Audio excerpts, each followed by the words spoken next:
अस्सलाम वालेकुम, मैं सीधा फरिश्ता ज़हरा एक नई वीडियो के साथ। आज हम बात करेंगे कि पहला सियाह फाम शख्स जिसने 1948 में ओकला यूनिवर्सिटी में दाखिला लिया। ये शख्स गोदों से दूर एक कोने पर बैठने पर मजबूर हुआ, लेकिन इसका नाम एजाज की फहरिस्त में यूनिवर्सिटी के अव्वलिन 3 तुलबा में शामिल है। ये शख्स कहता है कि जब मैं पहली दफ़ा कमरे में दाखिल हुआ तो मेरे कुछ साथियों ने मुझे ऐसे देखा कि जैसे मैं कोई जानवर हूँ और मुझसे कोई बात नहीं की।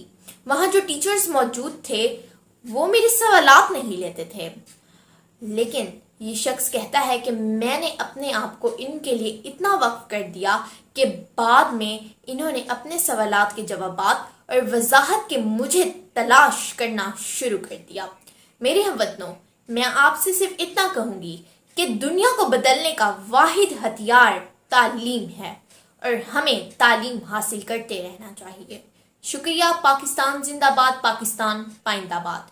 वीडियो अच्छी लगे तो कमेंट्स कीजिएगा, लाइक कीजिएगा, शेयर कीजिएगा और सब्सक्राइब कीजिएगा।